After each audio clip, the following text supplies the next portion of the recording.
നമസ്കാരം. നമ്മുടെ നിഷ സോമൻ തെറ്റയിൽ കോൺഗ്രസ് നേതാവാണ്, സംഘികളുടെ പേടി സ്വപ്നാണ്.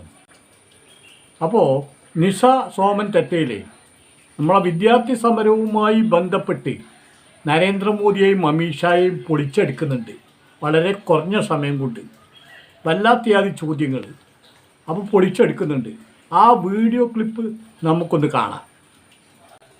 എൻ്റെ അച്ഛൻ ഒരു BJP അനുഭാവിയാണ്, മോദി ഭക്തനാണ്. ഞാൻ ഈ സമരത്തിൽ പങ്കെടുക്കുന്നതിനെ അച്ഛനെ എതിർത്തു. അച്ഛൻ ചോദിച്ചു, ആത്മഹത്യ ചെയ്ത കുട്ടികളും നീയും തമ്മിൽ എന്ത് ബന്ധമാണുള്ളത്?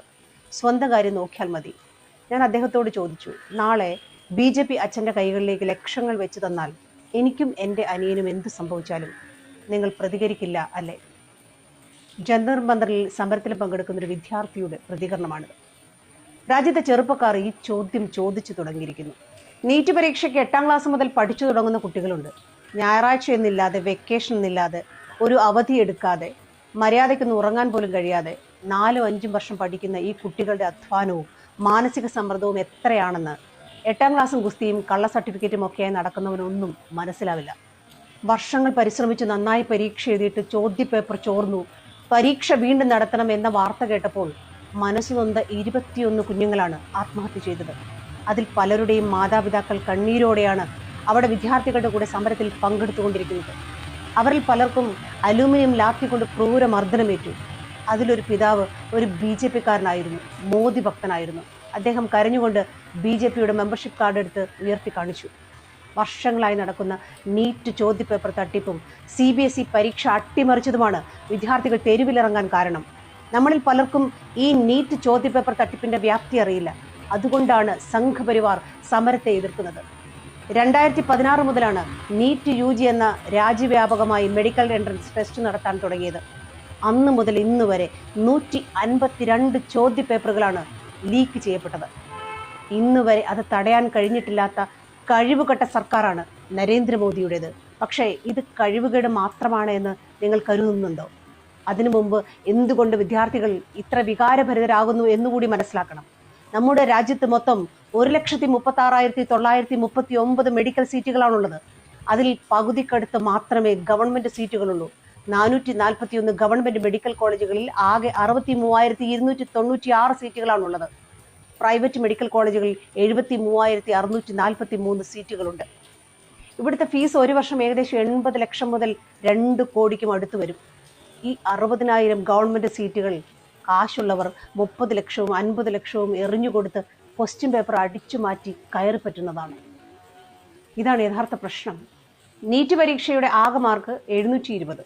മുഴുവൻ മാർക്ക് കിട്ടുക വളരെ അപൂർവമായി മാത്രമാണ്. പക്ഷേ 2024 നീറ്റ് പരീക്ഷയിൽ ഹരിയാനയിലെ 6 സെന്ററുകളിൽ നിന്നും പരീക്ഷ എഴുതിയ 67 കുട്ടികൾക്ക് ഫുൾ മാർക്ക് കിട്ടി. 715 മാർക്ക് കിട്ടിയ ഗുജറാത്തിലെ ഒരു പെൺകുട്ടി +2 പോലും പാസ്സായിട്ടില്ല.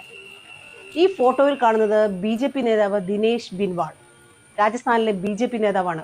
കഴിഞ്ഞ വർഷം ഇദ്ദേഹം സോഷ്യൽ മീഡിയയിൽ ഒരു പോസ്റ്റ് ഇട്ടിരുന്നു. ഇദ്ദേഹത്തിന്റെ കുടുംബത്തിൽ 5 കുട്ടികൾക്ക് മെഡിക്കൽ സീറ്റ് കിട്ടിയെന്നും അതിലൊത്തിരി അഭിമാനിക്കുന്നു എന്നുമായിരുന്നു പോസ്റ്റ്. ഇയാളെ ഈ പ്രാവശ്യം നീറ്റ് ചോദ്യപേപ്പർ ചോർന്ന കേസിൽ പിടികൂടി. ഈ പ്രാവശ്യത്തെ ചോദ്യപേപ്പറും 30 ലക്ഷം രൂപ കൊടുത്ത് സ്വന്തം മകന് മേടിച്ചു കൊടുത്തു അത്ര ഇയാൾ. ഈ കള്ളന്റെ മണ്ടനായ പുത്രന് എന്നിട്ടും 720-ൽ 107 മാർക്കേ കിട്ടിയുള്ളൂ എന്നതാണ് തമാശ.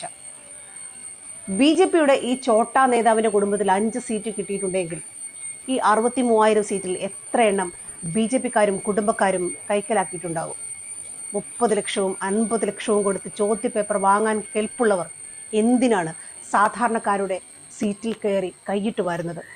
ഒരുപാട് പേരുടെ ചോരയും നീരും കണ്ണീരും കൊണ്ടാണ് ഇന്ത്യക്ക് സ്വാതന്ത്ര്യം കിട്ടിയത്.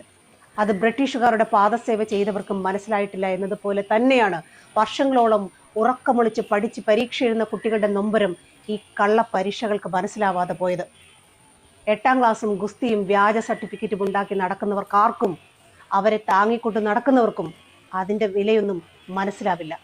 പക്ഷെ ഒരു കാര്യം ഓർക്കണം, ചോദ്യങ്ങൾ ചോദിക്കുന്ന വിദ്യാർത്ഥികളെ ലാത്തിക്കൊണ്ട് നിശബ്ദരാക്കാം, മാതാപിതാക്കളുടെ കണ്ണീർ അവഗണിക്കാം, മാധ്യമങ്ങളെ നിയന്ത്രിക്കാം. പക്ഷെ സത്യം അത് എന്നേക്കുമായി കുഴിച്ചു മൂടാനാവില്ല. ജനങ്ങളെക്കാളും വലുതാണ് താനെന്നും താൻ മനുഷ്യനല്ല ദൈവമാണെന്ന് വിശ്വസിക്കുന്നവനെ ജനം ഓടിച്ചിട്ടടിക്കുന്ന കാലം വിദൂരമല്ല. സർക്കാർ നേരിട്ട് നടത്തുന്ന മെഡിക്കൽ രംഗത്തെ ഏറ്റവും വലിയ പരീക്ഷയായ നീറ്റ് UG എക്സാമിന്റെ ചോദ്യങ്ങൾ സർക്കാർ തന്നെ ചോർത്തുമ്പോൾ വിദേശ പഠനത്തിനായി പോകുന്ന ഇന്ത്യൻ വിദ്യാർത്ഥികളെ ലോകരാഷ്ട്രങ്ങൾ എങ്ങനെയാകും നോക്കിക്കാണുകയെന്ന് നിങ്ങൾ ചിന്തിച്ചിട്ടുണ്ടോ? വിദ്യാർത്ഥികളുടെ ഭാവി വിൽപ്പനയ്ക്കുള്ളതല്ല. സർക്കാർ മെഡിക്കൽ സീറ്റുകൾ സംഖ്യകളുടെയും പണക്കാരുടെയും കുടുംബ സ്വത്തല്ല. മുൻ IAS ഓഫീസർ കണ്ണൻ ഗോപിനാഥൻ പറഞ്ഞത് ഇങ്ങനെയാണ്: വൃത്തിയില്ലാത്ത സ്ഥലത്ത് രോഗാണു പടർന്നു പിടിക്കുന്നത് പോലെയാണ് വിദ്യാഭ്യാസമില്ലാത്തടത്ത് BJP വളരുന്നത് എന്ന്. ജയ് ഹിന്ദ്. അപ്പോൾ സംഖ്യകളൊക്കെ കേട്ടല്ലേ? സംഖ്യകൾ ഇത് വലിയൊരു കോത്താമ്പിയാക്കി നരേന്ദ്രമോദിനെയും അതുപോലെ അമിത്ഷാനൊക്കെ കൊണ്ടുനടക്കുകയാണ്. എന്ത് ചെയ്യാനാ? രാജ്യമാണ് ഈ നശിച്ചു കൊണ്ടിരിക്കുന്നത്. പൊന്നാര സംഖ്യകളെ, നിങ്ങളുടെ കുട്ടിക്ക് വിദ്യാഭ്യാസം വേണ്ടേ? 2014 നരേന്ദ്രമോദി ഉത്തർപ്രദേശിലെ വാരാണസിയിൽ ലോകസഭയിലേക്ക് മത്സരിക്കുമ്പോൾ എത്ര ഭൂരിപക്ഷം? 3,37,000. 2019 നരേന്ദ്രമോദി വാരാണസിയിൽ മത്സരിക്കുമ്പോൾ എത്ര ഭൂരിപക്ഷം? 4,79,000, 5 ലക്ഷത്തിൻ്റെ അടുത്ത്. 2024 നരേന്ദ്രമോദി വാരാണസിയിൽ മത്സരിക്കുമ്പോൾ എത്ര ഭൂരിപക്ഷം? 1,52,000. അറിയില്ലേ? ഇതാണ് മോദിൻ്റെ ജനപിന്തുണ. അല്ലാതെ ഇൻസ്റ്റാഗ്രാമിൽ മോദിക്ക് 3 മില്യൺ 10 മില്യൺ ഫോളോവേഴ്സ് അതല്ല. അത് രാജ്യത്തെ ജനങ്ങൾ ഇന്ന് കോമഡി ഷോക്ക് പ്രാധാന്യം കൊടുക്കുന്നതുകൊണ്ടാണ് ഇൻസ്റ്റയിലൊക്കെ കയറിപ്പോണത്. മനസ്സിലായില്ലേ? ജനാധിപത്യ രീതിയിൽ മതേതരത്വ രാജ്യത്ത് നരേന്ദ്രമോദിൻ്റെ 2024 ഭൂരിപക്ഷം 1,52,000. അവിടെ ചെരുപ്പ് വരെ കിട്ടിയാണ്. കാരണം ജനങ്ങൾ മടുത്ത് നിൽക്കുക. ഇതൊന്ന് സംഖ്യകൾ തിരിച്ചറിഞ്ഞാൽ മതി, ഹിന്ദുക്കൾ തിരിച്ചറിയണ്ട. കാരണം ഹിന്ദുക്കൾക്കറിയാം ഈ രാജ്യത്തെ ഹിന്ദുക്കളെയാണ് കൊള്ളയടിക്കപ്പെടുന്നത്. കാരണം 100 കോടിയാണ് ഹിന്ദുക്കളെയല്ലേ ഈ കൊള്ളയടിക്കണേ. അത് ഹിന്ദുക്കൾക്ക് അറിയുന്നതുകൊണ്ട് ഹിന്ദുക്കൾ സംഖ്യൻ്റെ ഒപ്പമല്ല, സംഖ്യകൾ തിരിച്ചറിഞ്ഞ് ഈ രാജ്യത്തെ രക്ഷിക്കാൻ ഈ നരാധരന്മാരെ ഈ രാജ്യത്തു നിന്ന് ആട്ടി ഓടിക്കുക, ഭരണത്തിൽ നിന്ന് പുറത്താക്കുക. എങ്കിലേ ഈ രാജ്യം രക്ഷപ്പെടുള്ളൂ. സംഖ്യകളെ വേണമെങ്കിൽ നിങ്ങൾ തിരിച്ചറിഞ്ഞുകൂടി. പൊന്നാര സംഖ്യകളെ, നിങ്ങളുടെ കുട്ടിക്ക് വിദ്യാഭ്യാസം വേണ്ടേ? നിങ്ങളുടെ കുട്ടികൾ ലിംഗത്തുമ്പോൾ കൊടും ആട്ടി ക്ഷേത്ര പരിസരത്തൂടെ നടക്കണതാണോ നിങ്ങൾക്ക് താല്പര്യം? രാജ്യത്ത് ആകെ ക്ഷേത്രം ഉണ്ടാക്കലാണോ നിങ്ങൾക്ക് താല്പര്യം? എന്നിട്ട് അതിൽ ഹിന്ദുക്കളെ പണം കൊള്ളടിക്കലാണോ നിങ്ങളെ താല്പര്യം? നിങ്ങളെ മക്കൾക്ക് വിദ്യാഭ്യാസം വേണ്ടേ? നിങ്ങളെ മക്കൾക്ക് തൊഴിൽ വേണ്ടേ? നിങ്ങളെ മക്കളെ ആരോഗ്യം സംരക്ഷിക്കണ്ടേ? നിങ്ങളെ മക്കൾക്ക് വീട് വേണ്ടേ?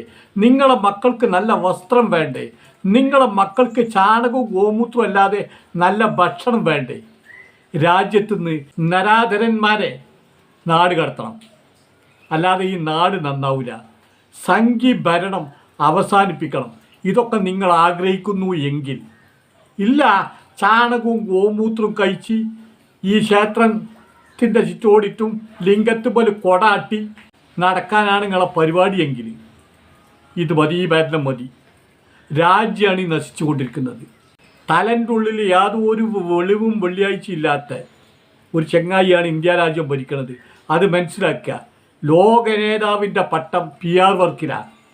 മനസ്സിലായില്ലേ? സംഖ്യകളെ വേണമെങ്കിൽ നിങ്ങൾ തിരിച്ചറിഞ്ഞുകൂടി.